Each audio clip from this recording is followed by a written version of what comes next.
You got to carry the weight. And if you want to carry the weight, it's all good. You can start taking home a couple kids to your homes.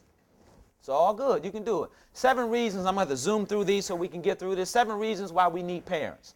Let me give you a couple of them real quick. First reason is decreasing resources. I'm already hearing about what's going on, what your governor's doing with the educational cuts here.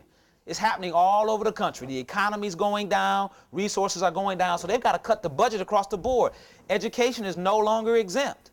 You used to be able to go before your legislators, before your politicians, and say, we need a 2% raise for the children. Doesn't work anymore. They're cutting all over the place. We need parents because of decreasing cuts. We need parents because of increasing performance goals. At the same time they're decreasing your budget, they're increasing what on you is it? That's right. They're telling you, we can't give you all this money, but you got to do more. And we're going to hold you accountable for it. Come out of the educational world and you're in the factory now. And now you're working for Ford, GM, Chrysler, whoever. And they come to you as a union or what have you and say, look, 15% cuts across the board. Everybody's not happy about that. However, we ain't through. We need the production of these vehicles to increase by 15%. And you're saying, what? You cutting overtime, you cutting 15%, and you want me to make better cars and more cars? That's what they're saying to you all. You've got to get parents involved in this solution. They have to be. College readiness, the score, the max you can get on the ACT is 36. The average score in Michigan is 19.7. I don't know what it is in Georgia or Atlanta, but you got to get at least a 21 just to get accepted if you really want to get into a good school.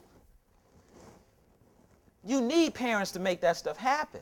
Pain and pleasure. Right now, the federal government is finding ways to give you carrots for doing well and hitting you with a stick when you don't. Race to the Top is all about multiplying good schools.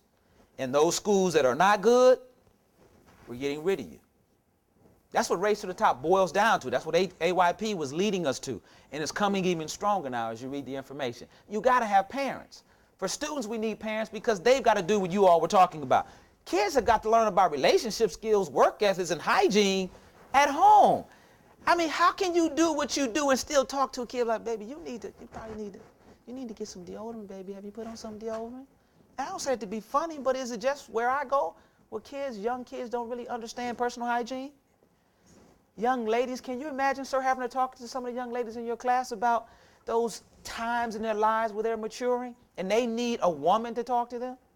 That's a tough conversation. Or ladies having to talk to young men who are going through puberty and adolescence, and it's a personal conversation for a dad or a grandfather or somebody else, but as a teacher, you're like, somebody needs to talk to you. I kid you not. I was hired to do a training for young men. We have a program called Future Men that we had to create because I was continuously being called to come in and do workshops with young men. This one particular workshop just grieved me because what they wanted us to do is talk to young men about hygiene, but they needed us to talk to young men about going to the bathroom. Because the young boys were going to the bathroom and just sitting down. They wouldn't stand up and use the stalls. They wouldn't stand up and use the stalls. And you already know why that is, don't you? They just had never seen a man. They had not been in an environment where a man did what he did.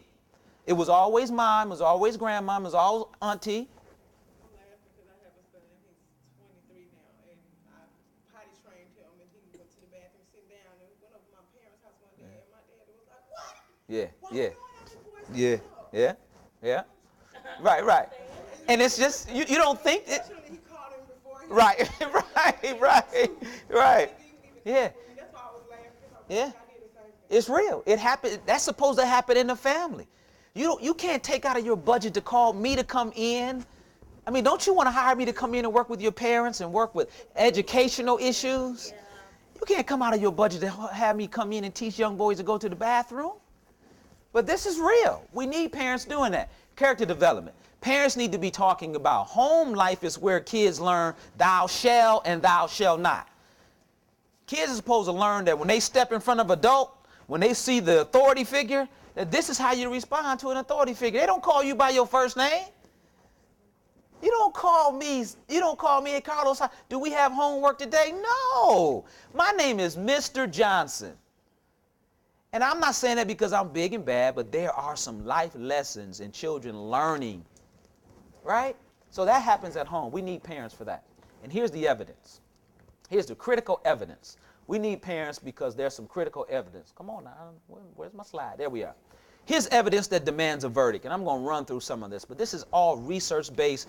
Karen Mapp, Ann Henderson, Joyce Epstein. I like to throw myself in the room with them, but I could only be in a room with them, but these folk have been researching parental involvement for 40 years. Longitudinal studies. Here's the evidence.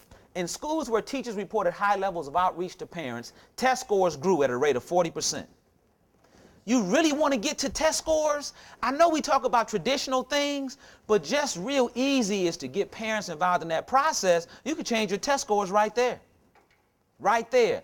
But what's uncomfortable is a lot of folk don't like getting out of the classroom and engaging with parents. And that's not a knock, that's just a reality. Schools, high-performing schools that have a direct link to parents, and they're in their homes, not necessarily physically, but we're so close that I know about your home and vice versa, they see it in test scores. Students with highly involved parents were more likely to gain in both reading and math. Everybody wants students to gain in reading and math. Now here's the evidence that was really interesting after this study. Students from lower income families made fewer gains than students from higher income families, no matter how involved the families. No matter how involved families got, students from high-income families made greater gains than students from lower-income families. But look at the rest of that. However, there still was some measurable increase when parents got involved.